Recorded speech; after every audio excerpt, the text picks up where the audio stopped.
Now today, we're actually beginning a brand new sermon series. It's only going to be 3 parts. So it's a little 3-part sermon series. It's going to take us through part of May. And then we're going to be celebrating the Sunday of Pentecost. And so that's kind of the end of May, and we step into summer after that. But these 3 sermons that I'm going to be working on for the next 3 weeks, it's entitled The Grudge. The Grudge. Learning to let go of past hurts in order to move forward. Now, a long time ago, when I was planning all of these sermon series and kind of planning sermons for the rest of the year, I had no idea that any of these things that we're experiencing would be going on. I'd have no idea that I'd be preaching this particular sermon in front of a vastly, almost empty sanctuary. There's a few people here, all scattered around safely from one another. But I imagined that when I was going to be preaching this particular sermon series, that there'd be everyone here, right? And so I thought about, what do I need to do? Do I need to change this? Do I need to preach on something else other than grudges and other than learning to let go of past hurts? And the interesting thing is that what's happened during this whole quarantine is we've started to think about a lot of this stuff because this series is focused on that. This series is focused and will help us learn how to move on from the destructive thinking that comes with holding grudges and toward true forgiveness and peace. And the reason why this is so important now, I think, is because a lot of us have been dealing with things. We've been, quarantining can make you think. Being quarantined can make you think about stuff. Now, I don't know about y'all, but I've been thinking about a lot of things. I've been thinking about life, the universe, and everything. And then I start pondering some stuff that I probably would have never pondered in a million years. Like, if there was a zombie apocalypse, would I have enough toilet paper to survive it? Right? And then your thought process takes you to a place, it makes a leap, and then it goes, wait, could this actually be a zombie apocalypse? And no one is telling us this? And then the next place it goes, and this is kind of my thought process, and you can sort of see how I operate and how insane I am. I start to think, what if my family all becomes zombies? I would probably have to take care of them, if you know what I'm saying. All work and no play makes Jack a dull boy. All work and no... Okay, wait a minute. Yeah, so... For those of you who have no idea what just happened, that was a moment from The Shining, which is a movie about people being quarantined. I mean, that's really what the movie is about. And things go poorly. I have been trapped in the same house with the same people for a long time. My humor has become rather dark. Okay, I'm just going to say it. But seriously, we have been thinking about a lot more stuff. I mean, I know that I have. I've been wondering, sometimes, why am I so angry today? Why am I so frustrated, or why am I so sad, and why am I so depressed? I've been having those kind of ups and downs, and maybe you have as well. And I think what's happened is that when all of the ways that we used to distract ourselves from dealing with our hurts and dealing with the things that we probably should have been dealing with, but we were easily distracted by work and the everyday sort of pace of life, all of that stuff is gone. And now it's kind of like you don't really know how tired you are sometimes until you stop and you sit down. And then you think to yourself, I don't think I'm ever getting up again, right? I'm exhausted. You didn't realize how tired I am. And I think that's what's happening to a lot of us in a collective way. We haven't realized how hurt we've been, how wounded we may have been, the struggles that we're going through, because now all of a sudden all of that stuff is coming to the surface. And so what I wanted to focus on today was, and for the next couple of weeks, was one aspect of those hurts, one aspect of those things that we might be struggling with, which I think, honestly, is kind of a big umbrella, and that has to do with grudges. And it has to do with taking offense and struggling through that. Now, when it comes to grudges, and this is something that I've discovered, every single one of us has a tipping point of some kind, right? And when it comes to getting offended or holding grudges or feeling hurt and wounded, we all have our tipping points. Now, some of us, our tipping point is a lot quicker than others, right? But we all have a tipping point. There's a moment of no return when somebody has done something, or they've wounded us, or we've been hurt, where all of a sudden things change within us. Now, it could be that whatever has happened to you, that you're holding a grudge and you've been offended, whatever happened to you, it could have been pretty legitimate, right? Somebody betrayed you, somebody stabbed you in the back, somebody gossiped about you, or maybe said awful things to your face. It could be a loved one, a colleague, a friend, a coworker, or maybe someone that is close to you, very close, like a spouse or significant other. And the relationship fell apart because of that kind of hurt. And so the thing that I've discovered about myself is that, I've got those people in my life, and I started thinking about that and thinking about some of the people that I used to be friends with, that I used to be close with. And then everything went south, and all of a sudden we just stopped associating. We never spoke again. There was all of this tension between us. And maybe I would hear what they had said about me from other people, because there's always those people in your life, aren't there? They just love to go and find out all the things that person or those people like that said about you, and then come back and tell you, right? I mean, and in some cases, you kind of want to know, but then on the other hand, once you find out, once you hear that, it's just confirmation. And we hold on to that stuff, right? And what I've discovered over time is just like Beth said in the confession, we want to hold on to it. We want to be angry about it. We want to rehash it. And the reason why we do is because we felt helpless about it, right? There was a sense of helplessness when everything fell apart. And maybe you tried to make amends. Maybe you tried to figure that out, but it just didn't work. And so we hold on to that stuff because it feels good to be angry about it. It feels good to have some kind of control. But really what's going on deep inside is when we're holding on to that stuff, when we're angry about it, when we don't let it go, when we don't learn how to move on and to let that pain go and to forgive the person and maybe even to forgive ourselves. What happens is the person that gets hurt the most in the midst of all of that is us. Holding a grudge is like drinking poison and expecting the other person to die. And for some of us, what happens is we've been hurt before and we've been holding on to it and we haven't learned how to let it go. And so what happens is that we begin looking for those things as we go out into the world because we don't want to get hurt again, and we recognize certain patterns and behaviors, and so we're always on guard, and so we're ready to take offense more quickly than if we had let all that go and learned how to move forward and how to become the people that God dreams for us to be. But instead, we're holding on to those hurts. And so here's what happens. If you're the kind of person that is continuously going out into the world looking for ways to be offended, you will always find what you're looking for. I mean, that's the bottom line. I got some amens from some of the people in here, so some of y'all out there. And so, it's easy to think about the other person, right? It's easy to think about the people in our life who are like, oh, they just walk around being offended all the time. But what about us, right? And you might have some legitimate stuff to be heard about. Now, here's what I want to say before we go any further.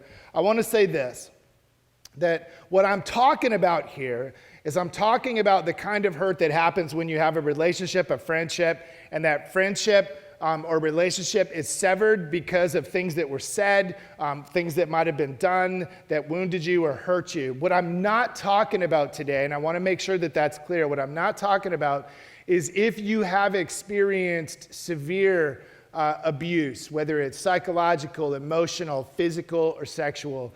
If those are the kinds of things that have happened to you and you have found during this season, this challenging season, that you're feeling and dealing with all of these things more than you have in a long time, then I would encourage you, find someone who can be a counselor to you, someone professional to help guide you through the pain and guide you through that process. But this particular sermon is focused not on that. That's a whole other thing. And I want to honor that, and I want to affirm you in that, and I want to cover you with grace and peace in that. But this is about the kind of hurts that we experience in relationships when we have a grudge that we're holding on to. And so what I want to focus on today as we dive into our scripture, and this is super important because it comes back again and again throughout this entire series, that the people that we wound the most when we're holding on to grudges happen to be ourselves. The person you wound the most with a grudge is in your mirror. And so we're going to go to Ephesians chapter 4, verses 1 through 5, and take a look at a passage of scripture where the Apostle Paul was writing what many scholars believe to be a cyclical letter.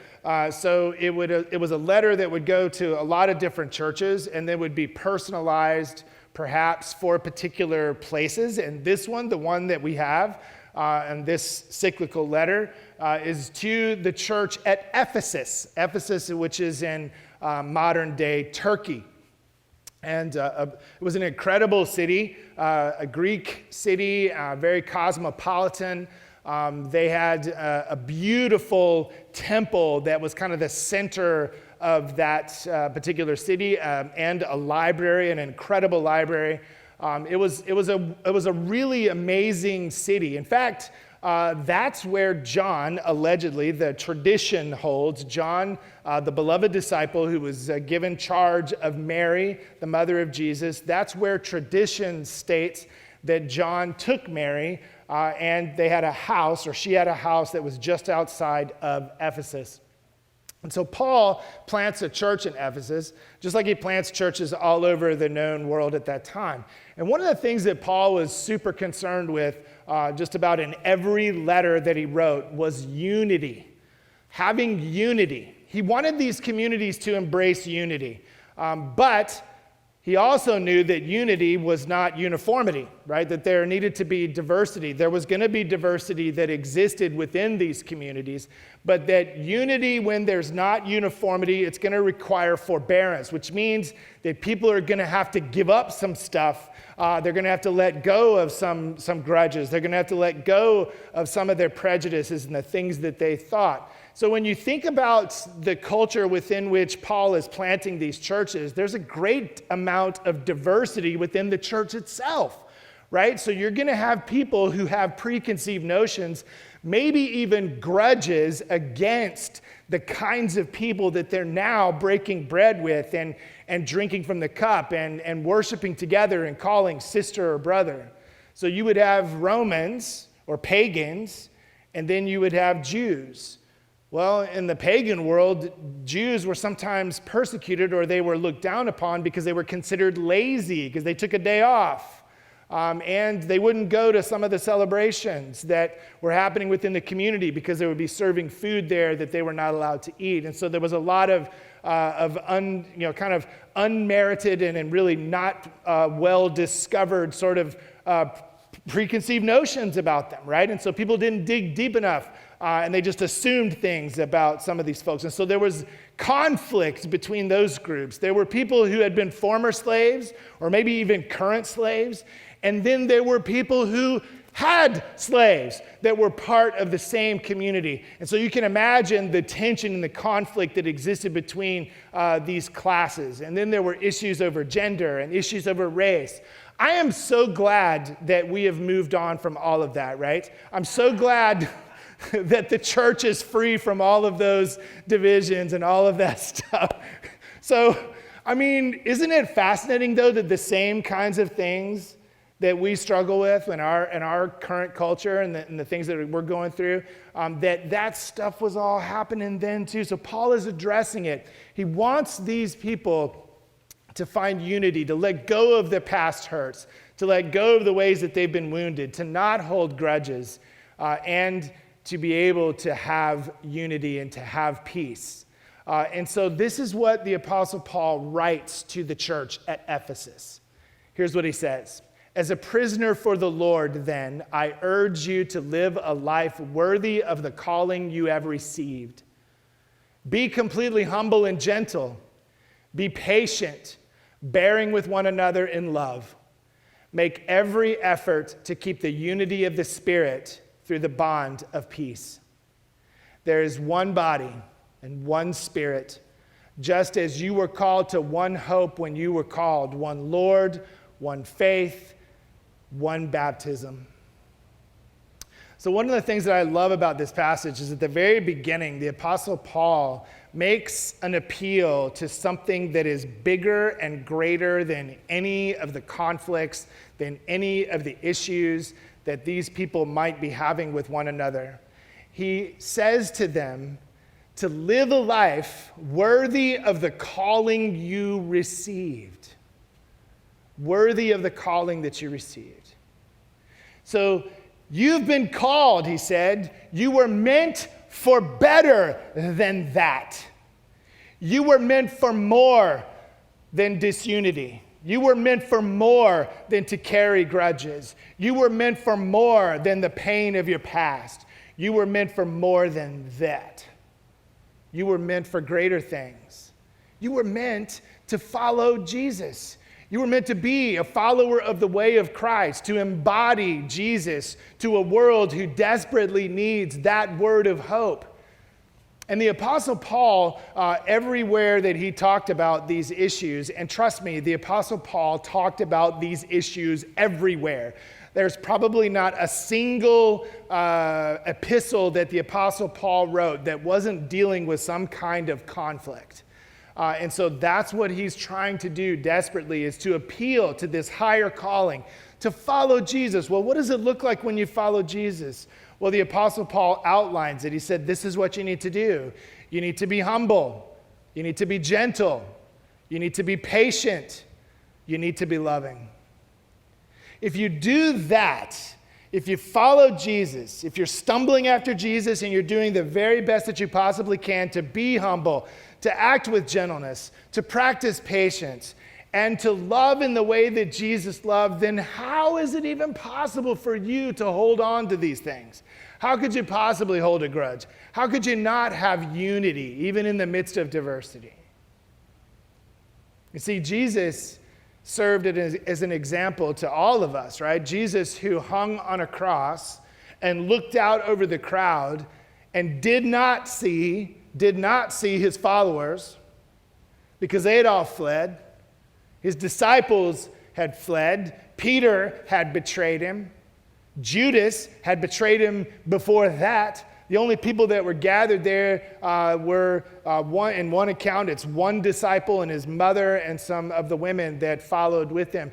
But what does he see instead? He sees the people jeering him, the people who had once perhaps lauded him as he came into the city of Jerusalem on Palm Sunday, but then screamed, "Crucify him." He sees the religious leaders that had been constantly after him, lying about him, doing a sham trial, accusing him of things that he never had done. And then he sees the Roman soldiers who had beaten him within an inch of his life and cast lots over his clothes. And Jesus, as he hangs there on the cross, looks out over all of those people and says, "Father, forgive them because they didn't know what they were doing." That's the kind of example that we have, right? And the Apostle Paul is calling us to live into that example.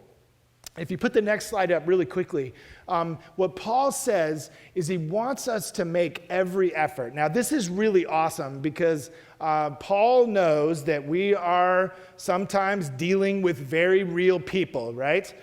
He says, make every effort to live into that unity. Because sometimes people don't cooperate with us when we're trying to have unity, when we're trying to be at peace, or maybe when we're even trying to make amends for something that's happened between us and someone else. Sometimes people are jerks. That's just the way it is. Sometimes we're jerks as well, right? But we make every effort. That's what the Apostle Paul was saying, like, do everything that you possibly can to live in peace and to have this kind of unity.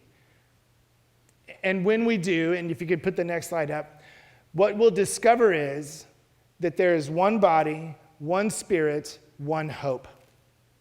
That's what he's saying. He's like, listen, I know that it's not going to be easy sometimes to deal with difficult people. I know that it's not going to be easy when there's a person who's wounded you and it's almost impossible, or it feels like it's impossible to find peace with them, to reconcile with them. But here's the thing, there's no hierarchy for grace. It's the same for everybody. It's the same for all of us. Even jerks. Even you and me. There's one body, one spirit, one hope. That grace falls on everyone. So what is it that we take away from this passage? What can we know from this? Well, it's simply this.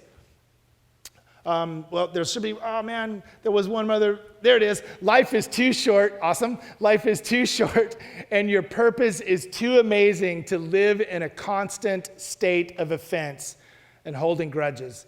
Listen to that. Hold on to that for a second.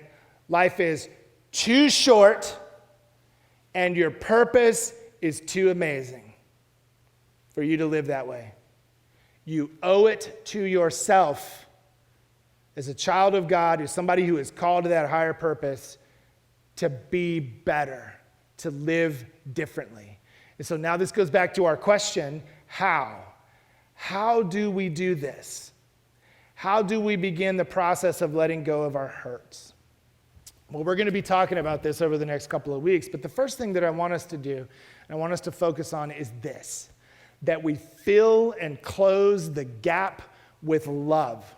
Okay, well, what does this mean? Well, there's a gap that exists between an action that someone takes and the reaction that we have to that person's action. There's a gap. There's a moment when we have a choice about what we're going to do. We have a choice of how we're going to fill that gap, which way that we're going to head, which direction that we're going to go between someone's action and our reaction. But here's what happens to most of us. Here's the psychology of this, okay?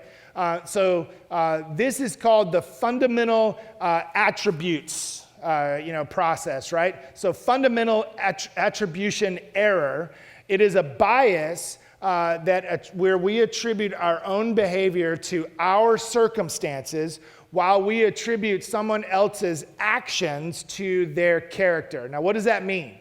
Well, let me break it down to y'all in some very, very practical and real-world example. You are driving along Mopac, minding your own business, when suddenly somebody just comes out of nowhere and cuts you off and makes you slam on your brakes, right? So in that moment, what many of us will do is our reaction, then we direct it at the person. We'll either blow our horn, we'll say certain things, choice words perhaps within the confines of our own vehicle, or maybe if we're a bit more aggressive, we'll roll down the window and we'll give them a gesture of friendship. You know what I'm talking about? Some of y'all do. It's okay. You're not here in church. I can't see your faces if you're blushing. But at any rate, we give them the gesture of friendship. And what we do is we assume that person was trying to kill us because they're awful, right? So let me change things just a bit. You are driving down the road and you're not paying attention because you're either on your phone, you're trying to find something good on the radio, or maybe you're just zoned out and you pull right out in front of somebody and cut them off. And suddenly they're blowing their horn and they're yelling and you can see they're frustrated. And you say to yourself, oh, it's my bad, I'm sorry, it's okay, everything is all right. You give them the wave because you're a good person. You didn't mean to do that. You were just minding your own business and driving. You're a good person, right? So that's what we do in most of these situations. That fundamental attribution error means that we assume the worst about other people and assume the best about ourselves. And so that happens all of the time in relationships where we have conflict. Somebody does something to wound you. They gossip about you. You hear, right? Or maybe it's true. Maybe they say something awful to your face, or they betray you, or they wound you in some capacity. And so what we do is we immediately assume that the reason why they did that is because they're a bad person. They have poor character. They meant to do something evil to us, and they were trying desperately to tear us apart for some reason. And so we assume the worst about them, and then we write them off. It makes it easier just to write them off, right? And then in the same situation, because I guarantee you, when you have conflict between people, almost all of the time, there's some blame to go around, right? There are things that both parties can own. Now, maybe one party might own a bigger part of it, but there's always some part of it, in your case, if that's where you're at, that you could own. But what happens most of the time is we assume the worst about them and assume the best about ourselves. And so we need to close that gap with love. There's a verse that I wanted to put up, and I know that the guys are having to scramble today because I'm a little all over the place. But Proverbs 10:12, it says, hatred stirs up conflict, but love covers over all wrongs. Love placed in that gap is going to make all the difference in the world. Because love assumes the best, not the worst. Love gives the benefit of the doubt to the person. You know, instead of reacting based on the fact that you think the person is a terrible person, you're reacting then based on the fact that you're covering this with love, and you're going to assume the best. You're going to give them the benefit of the doubt, because love covers wrongs. Now, in your own life, I don't know where you happen to be with these. Maybe you've been struggling through this season, just like I described, where you're thinking about this stuff. Maybe you've struggled with letting go of some of these hurts. Well, I'm going to tell you something that's very, very true, okay? So I hope y'all are paying attention. If you don't learn to let go of the hurts, if you don't learn to let go of those wounds, if you don't learn how to figure out how to forgive the person, even if they don't engage in that forgiveness, and to let them go, to forgive yourself and to let that go, if you don't learn how to move beyond the pain, you will let that pain tear you up, and then you will transmit it. You will transmit it to others. And what do? We tend to do? We transmit our pain to the people that are closest to us. And so this is what happens, right? We become the ones that are hurt the most, and then we transmit that hurt. And you could be better than this. You could live differently than this. This is what the Apostle Paul was saying, is that you have a higher calling to follow Jesus and to live by his example and to be different and to let this stuff go so that you can move forward into the future, so that you could be free to be the person that God longs for you to be. Because the person that you wound the most with the grudge is in your mirror. Now, I believe in you. I believe that you can do this. So that's why I'm giving all of us an assignment.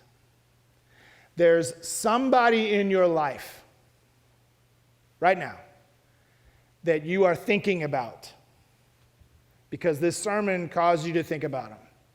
You're thinking about them right now. Somebody that you had a relationship with, that you were close, and it all fell apart. And maybe you've even forgotten how it happened, but all you have is the hurt. So what I'm going to suggest to you is that you practice some vulnerability and reach out to that person, if it is safe to do so, right? And this is a season when, this is the kind of thing that a lot of people seem to be doing, is reaching out to people that they haven't been in touch with in a long time. So why not at this time use it as an excuse to reach out to that person that you used to be close to, and then let them know, I own all of this. I'm not going to rehash all of the things. I'm just telling you what I own, and I wish things were better, and I wish that we could make this right. So reach out to that person. And let me tell you something, I'm practicing what I preach, okay? Because I've made that decision to reach out to someone in my life. And I did not expect a response. That was the thing, right? That's what a lot of us will do is we might pour our hearts out in an email, pour our hearts out in a text, pour our hearts out in a voicemail or something like that.